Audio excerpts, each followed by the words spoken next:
Hey guys, welcome to It's a King Thing with Miss Ray. How you doing? Oh, it worked. Finally, look at there. Okay. Well, I tried to go live on Instagram with you guys, but it won't let me be great. Oh, that's right. I'm blocked on Instagram today. You know why? Because I told a friend I was gonna beat him and they put me in Instagram jail. So sorry guys, can't go live over there. Sorry. Anyway, hey, good morning. How are you? How are we doing? How are we doing? Okay, guys. So, first of all, today I don't feel so hot, but I'm open and I'm honest and I'm transparent and I'm here because your girl is not feeling so hot. And I wanted to make sure I gave you your podcast though. So here I am. Here I am. So let's talk about what the situation is that I need to make decisions on. My lips are dry. Sorry. I got a phone call last night that my son wants to move back to the spot in LA. Now, for those of you that don't know, my son was an actor since he was 5 and he retired at 16. And at 18, he went to the military, got a medical discharge. And since then, not really doing anything right now. He's working at Chipotle. Now, I don't know how many of you are parents. I don't know how many of you are good parents. But when you've given your kids every opportunity to be successful in life, to do what they want, be what they want, go where they want, and um, it feels like they're not living up to their potential, it bothers you. Okay, well, let me speak. Let me not say it bothers you. It bothers me. Let me speak for myself. It bothers me. It bothers me that I feel like I gave you everything, every opportunity, everything you could possibly do, and you got to 16 and you just let it drift away. That's what I feel. Sue me. That's my thoughts. Um, it doesn't help that um, these teachers nowadays don't give your kids any hopes, dreams, or aspirations. They go to school, go to college, get a degree, and find a job. Whatever happened to telling the kid they could be anything they wanted to be? Whatever happened to helping a kid cultivate their dreams? Whatever happened to building a kid up and making them think that they could do anything in the world they ever wanted to do? What happened to those kind of teachers? I was blessed to have had great teachers because my parents were not those kind of parents. I say this all the time, and I say it with no disrespect to my parents. So before somebody tries to come for me, let me start by saying this. Let me start by saying this.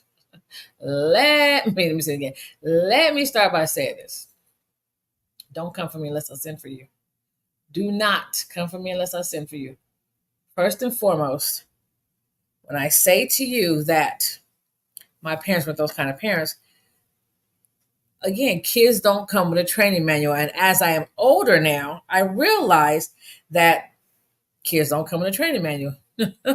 I didn't think about that as a kid because I was a kid, and as I was getting older, I just realized my parents don't do this, my parents don't do that. They don't come to my events at school, they don't come to my plays, they've never seen me sing. Like, so it kind of for me stunted my feelings that I could do anything. Okay. Yesterday, I was on a podcast and or on a live, and they were talking about women who dated younger men or girls who dated older men, and it got kind of ugly on there. But at the end of the day, I can stand on my truth and say what I did, and can't nobody judge me but God. And I said what I said.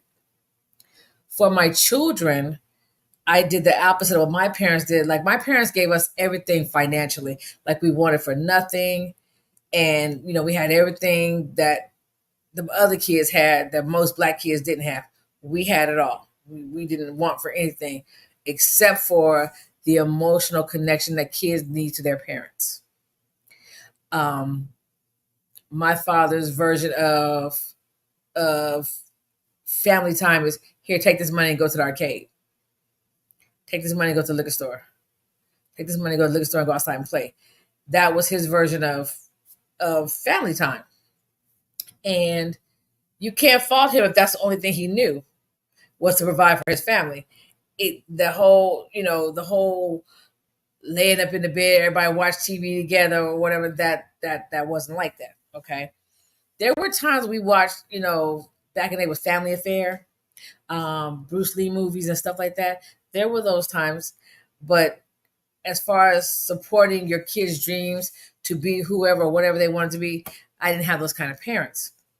So when I got my children, I did the complete opposite of my parents and told them they could be whatever they want to be. You could do whatever you want to do. You can go to whatever school you want to go to, do what you want to do. I got you. What you want to do?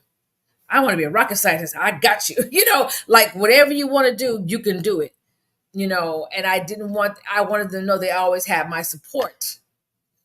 And I cultivated their dreams. And they wanted to go to University of Alabama. Her dad did not want her to go. But at the end of the day, she was the one that had to sit in that classroom. So I supported her. And where did she go? University of Alabama. Shout out, Roll Tide.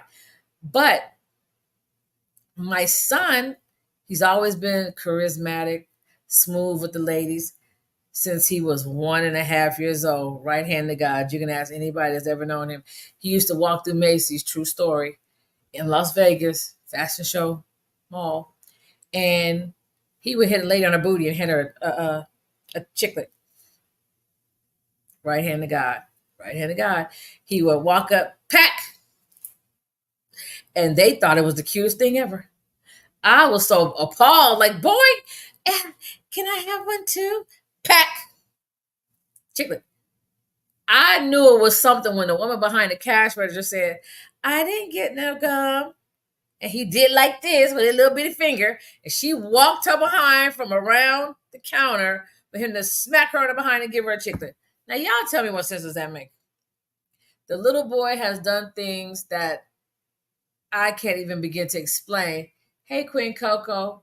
I can't even begin to explain what he is doing because he crazy. I don't know why my son does what he does. Coco, I'm live on the YouTube channel doing the podcast.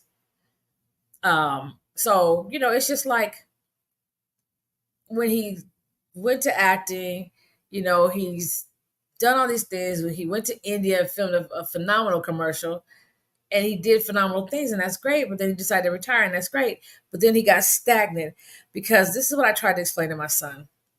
I have given you every single thing. I gave up my career so that you could go to LA and act a model because that's what they said you needed to do. We did all that. Gave it all up. Stunted. Did you? Come on. But then you got to a point where you didn't want to do that anymore. And that's fine because you're the one that has to get there, smile for the camera, do all these things. I get it because I'm now in front of the camera, so I get it. I'm not knocking at it all. Good morning, G-Dog. If you want to see what I'm doing, I'm on the YouTube channel live doing the podcast. So it's just like watching him stop what he was doing and then do nothing was very heartbreaking as a mother. A mother who has sacrificed a lot for you to follow your dreams, only for you to tell me you no longer have any dreams because school has stunted your growth in a way because they don't teach children how to cultivate their dreams. So everything I was putting in him, he didn't go to regular school until 10th grade. He was homeschooled all before that, and he was fine. He went to regular high school because he wanted to be with other kids. No, 10th grade? Yes, 10th grade. And started playing football and being a normal kid, which is fine. And he was okay with that, with keeping the acting world over here and the school world over here. They were separate. But the problem was when they figured out who he was, when that national commercial ran through the Grammys and all that stuff, and he came to school that next time, and they was like, "We saw you on TV," and he didn't like it.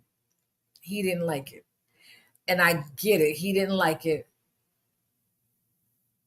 I have a filter on. Hold on, guys. I have a filter on, and my girl Kiora just said, "I don't know how to take the filter off, girl. You know I hate. Stop playing with me. Hold on. I don't even know how to fix it, girl. I don't know. I don't know. It's on there. I don't know what to tell you. I will not take it off." So yeah, he went and then he retired and was doing nothing with his life. And I was like, this is not working for me. It's like you're sitting here doing absolutely nothing, and what you will not be is like some other children that I know that do nothing with their lives and waste their whole life away. Like you're a 400-pound acne faced boy in a basement of your mama's house. That's not going to work for me. I said what I said. So when I got the call last night that that he wants to come home to Los Angeles, and I was like, pineapples, like my house is peaceful. I don't want. I'm not going to watch you again sit around and waste your life. If you're gonna waste your life, waste it somewhere else where I don't have to see it, and I'm not paying for it. So he was like, "Well, I'm going to go back to acting." Allegedly, is what he told his sister. He's going back to acting. And she said, "Mom, you always have supported us. Are you not going to support him to go back to acting?" I said, "Ebony, if I thought he would really do it, then I would. If I thought he would give it his 100% try, then I would support that. But I don't think he's going to give it 100%. I don't think he's going to give it 100%. And I feel some type of way about me having to stop what I'm doing to monitor him. I'm not doing it. I don't want to do it. I don't have to do it. So I don't. I'm not at this point. My answer is no. And unless unless somebody can show me why I should say yes, jump in the comments. If somebody can tell me why I should say yes, let him come home. My answer is no until they can show me that he's really going to give it 100%. Because being in this industry is not easy. It's not for the faint at heart, and it's hard enough taking care of me. I don't want to take care of me and him. I don't want to.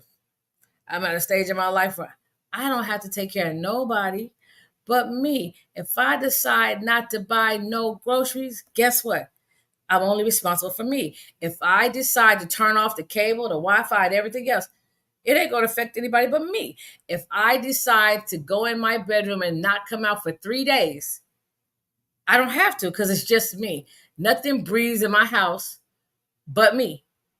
I don't have fish, a bird, dog, a cat, nothing but me. I don't have to feed nothing in the house but me. So I don't want to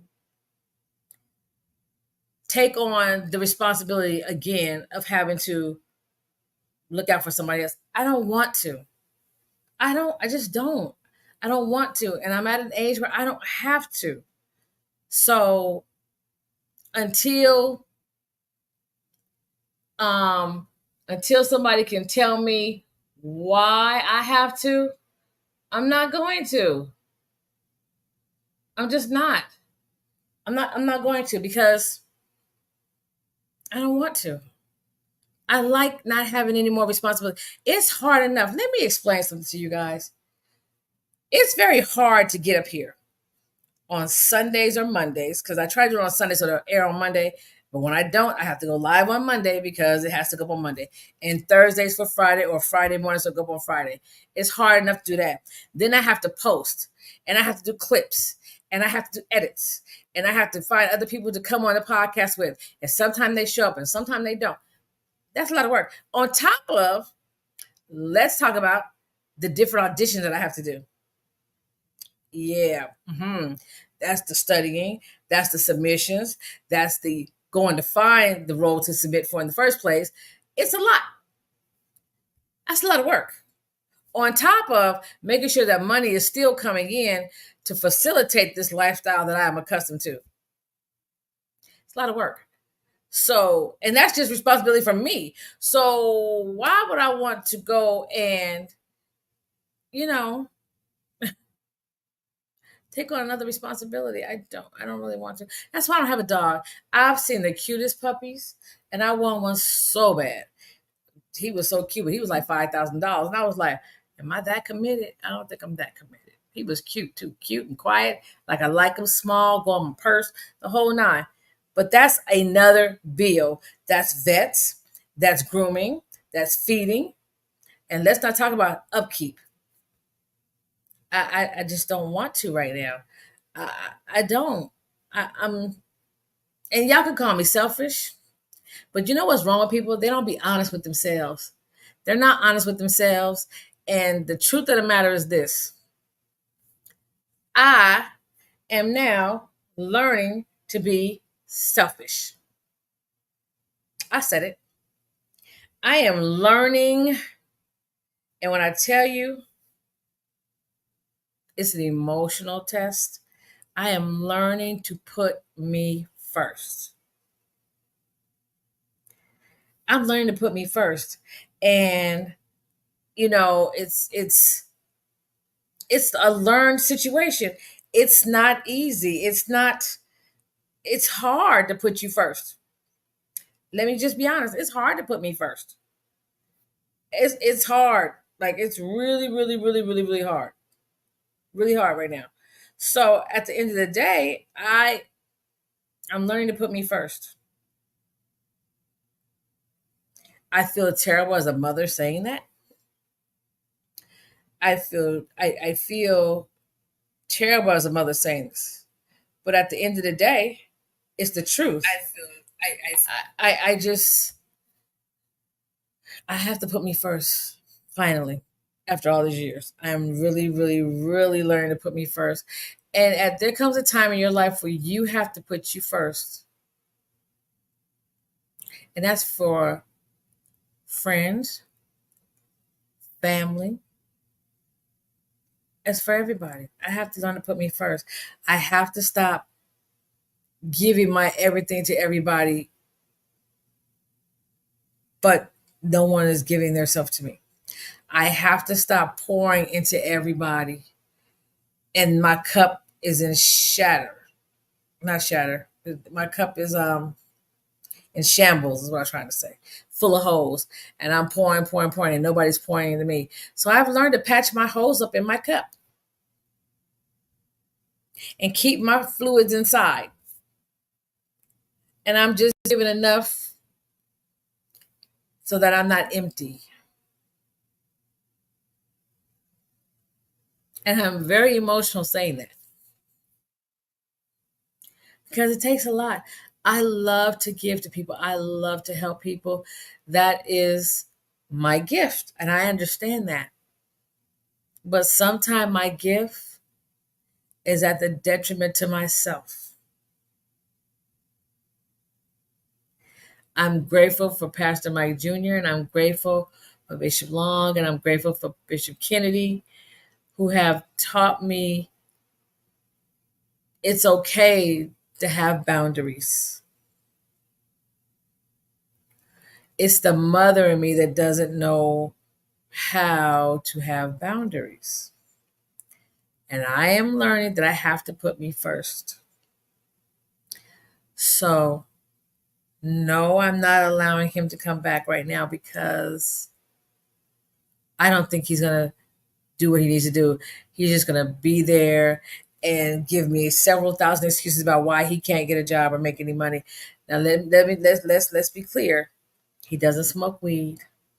He doesn't sag his pants. He's actually a very good kid, except for the fact that he's lazy. He's lazy with me. Anybody else? His daddy, his godfather, everybody, baby, he'll do everybody else right but me. So that tells me that it's me. That tells me that I've given him some type of interpretation that it's okay, but it's not fucking okay. So, no, can't come back. My house is empty. When I ain't there, it's just empty. When I go home, it's cobwebs and shit, and that is all right with my spirit. But you know what it is? Without an extra bill. You know what it is? The same way I left it when I left there. And unless he can prove to me that he is going to give 110% back to acting, no, he can't come back.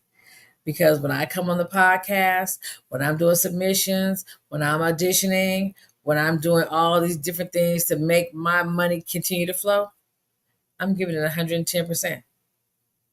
I accept nothing less from anybody anymore. And I'm saying that to you as I'm saying it to myself.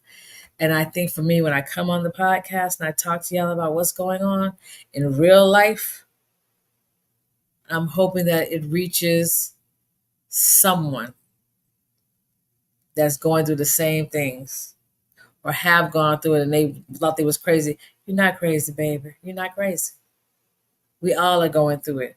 We all have done things for people and then they get their money or whatever and they forget who the hell helped them in the first place.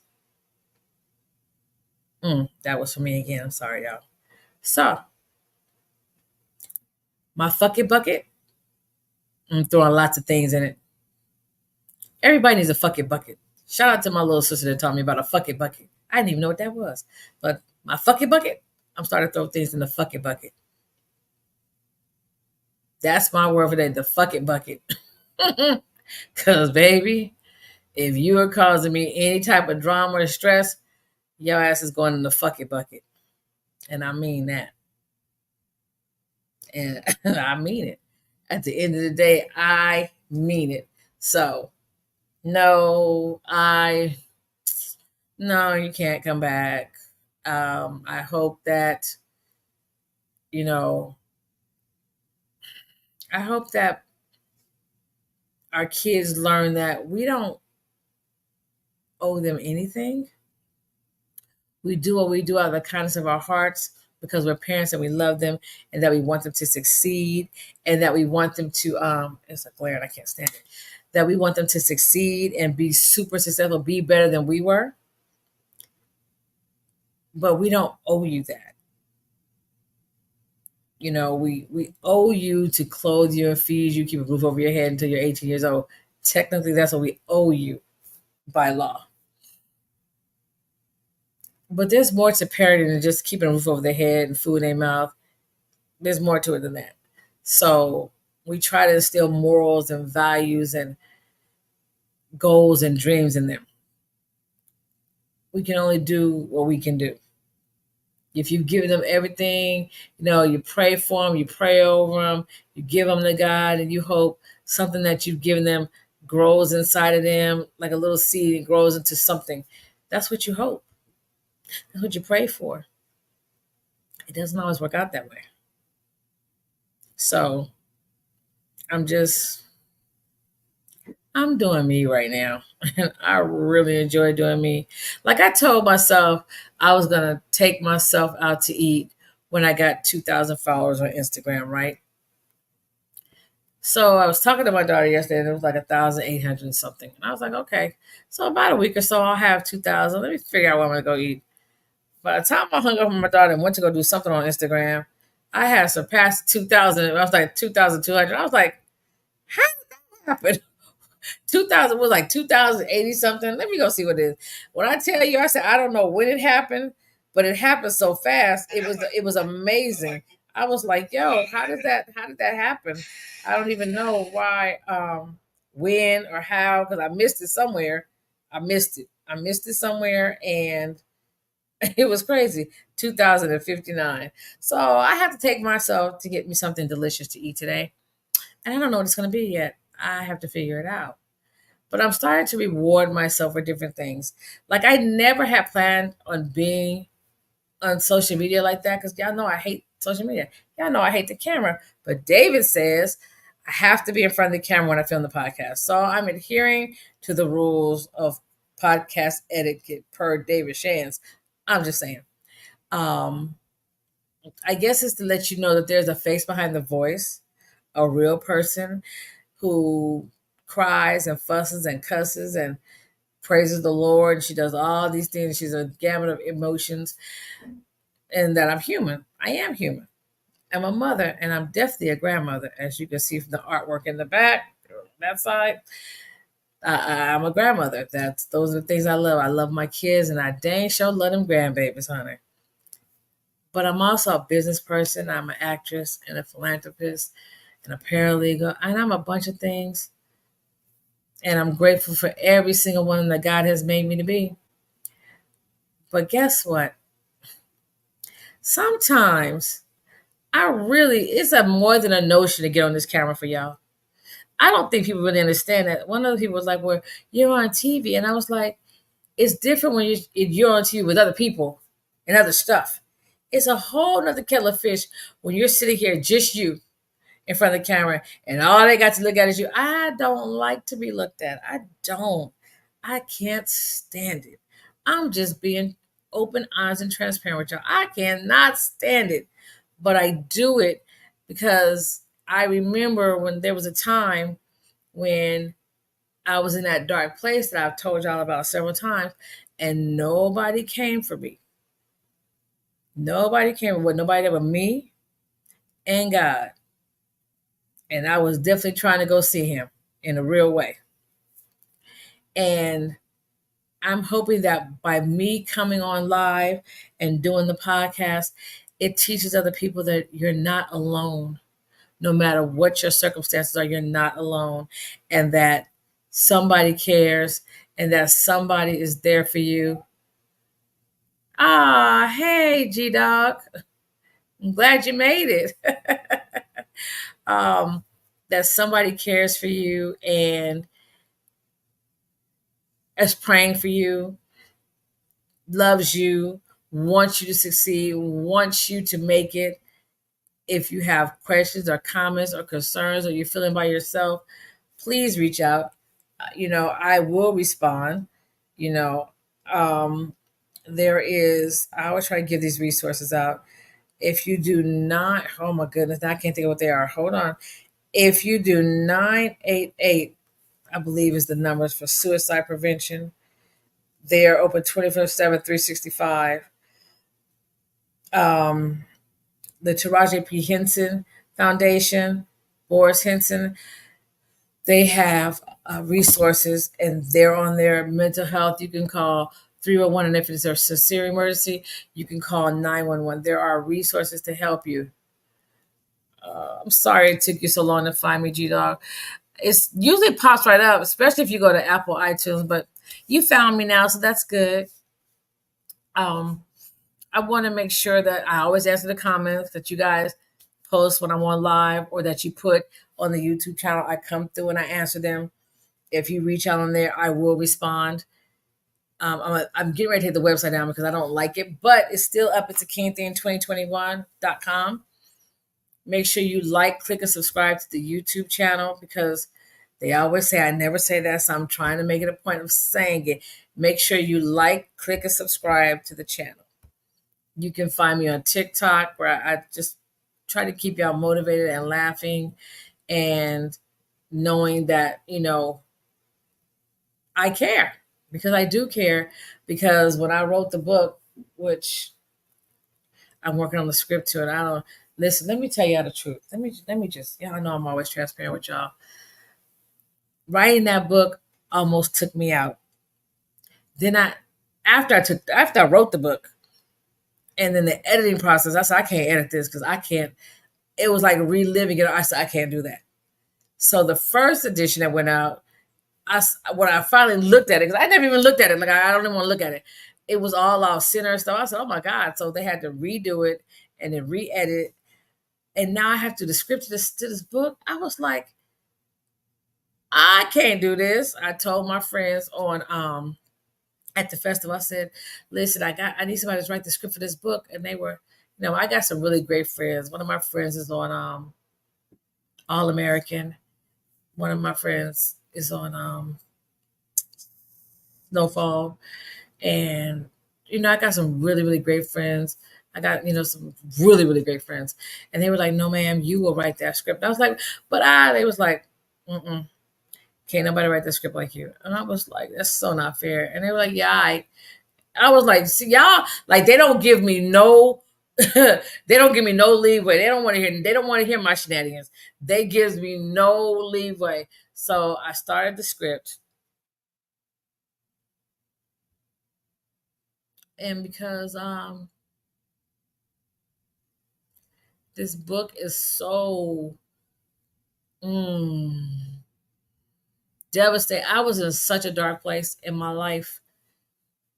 Um it's very hard to write the script because it's like reliving it. It's like cutting that wound open all over again, and it just takes me to a place of sheer, ugh. It's but I'm trying, guys. I'm trying to put on my big girl panties and write the script. But